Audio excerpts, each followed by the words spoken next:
T twenty ক্রিকেটে একটা কথা বলে যে আপনি 40 বলে 50 করবেন, 30 বলে 35 করবেন, এর থেকে ভালো প্রথম বলে আউট হয়ে যাওয়া 0 রানে। কেন জানেন? ওই ইনিংস গুলোর কোনো মূল্য নেই। ওই ইনিংস খেললে আপনি দলের ক্ষতি করছেন, বল নষ্ট করছেন, রান করতে পারছেন না। আপনার স্ট্রাইক রেট 150, 160, 180 বা 200 হচ্ছে না। টি-টোয়েন্টি ক্রিকেটে আপনি 25 বলে 50 করবেন অথবা 30 বলে 52 করবেন, এটাই নিয়ম। কিন্তু বাংলাদেশের প্রেক্ষাপটে এটা কখনোই ছিল না। শান্ত অনেকবার বলেছেন যখন ক্যাপ্টেন ছিলেন যে টি-টোয়েন্টি ক্রিকেটটা হচ্ছে টিম গেম। এখানে সবার ভালো খেলতে হবে, তাহলে বাংলাদেশ দল ভালো করতে পারবে। আমি অনেকবার ভিডিও বানিয়েছি যে এই কথাটাই আমার পছন্দ না। আধুনিক ক্রিকেটে আপনি দেখবেন টি-টোয়েন্টিতে জয়ের জন্য বড় অবদান একটা থাকে অথবা দুইটা থাকে। সেটা ব্যাটিং এ অথবা বোলিং এ। ব্যাটার হয়তোবা 30 বলে 52 করছেন অথবা 35 বলে 70 রান করছেন। এরকম একটা ইনিংস কিন্তু ম্যাচ জিতিয়ে দেয়। বাকিগুলো সাপোর্টিং। আপনার ভালো ফিল্ডিং দরকার আছে, আপনার খুব ভালো ক্যাচ ধরা দরকার আছে, আপনার দুই একটা ভালো স্পেল দরকার আছে। কিন্তু বড় কাজ কিন্তু 1 থেকে 2 জন করেন। শান্ত অনেকবার বলেছেন ওই যে টিম গেম। আমি তখন বলেছিলাম যে এই ধারণা যখন চেঞ্জ না হবে, বাংলাদেশ কখনো ভালো করতে পারবে না।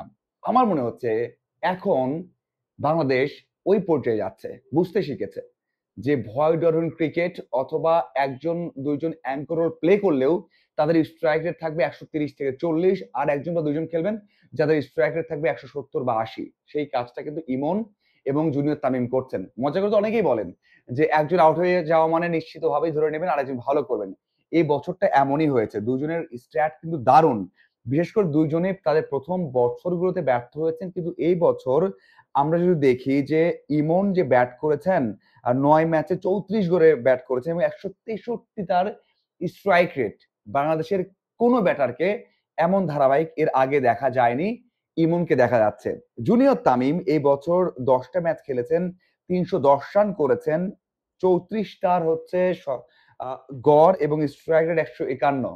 দুইজন ওপেনার যদি এমন খেলেন, ভয় ডর না করেন, তাহলে দল এগিয়ে যাবে। সবচেয়ে ইম্পর্টেন্ট পাওয়ার প্লে ইউজ করা, সবচেয়ে ইম্পর্টেন্ট প্রতিপক্ষকে ভয় ধরানো, সেই কাজটা এই দুজন করেছেন বলেই সাফল্য এসেছে। যদিও বাংলাদেশ দল পাকিস্তানের বিপক্ষে পাকিস্তান মাটিতে ভালো করতে পারেনি, রান এসেছে, শেষ যে টাচটা সেটা হয়নি।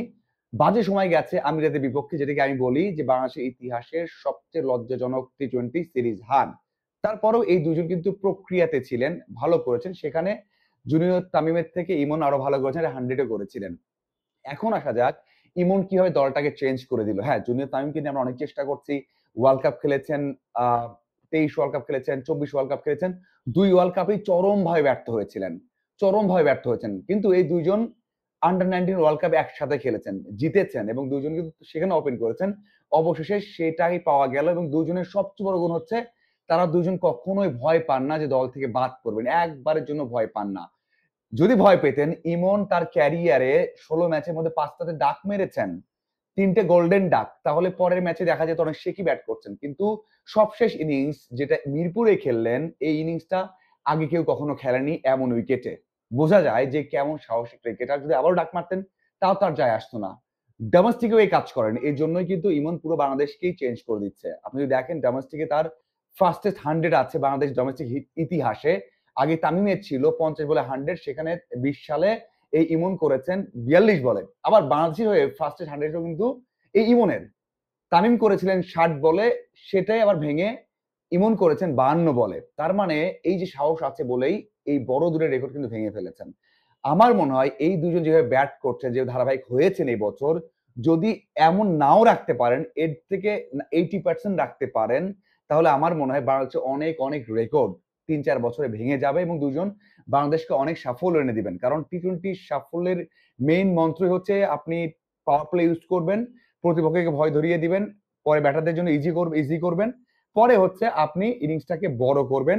সেটা কিন্তু এই দুজন করতে পারছে। আমরা যদি দেখি যে ইমনের এই বছরের যে স্ট্যাটটা আছে সেটা কিন্তু দারুণ স্ট্যাট। আপনি যদি দেখেন যে 66 করেছেন, এর আগে 34 বলে, 38 করেছেন 22 বলে, পরপর দুটো ডাক আছে, এরপর আবারও করলেন 39 বলে 56 রান।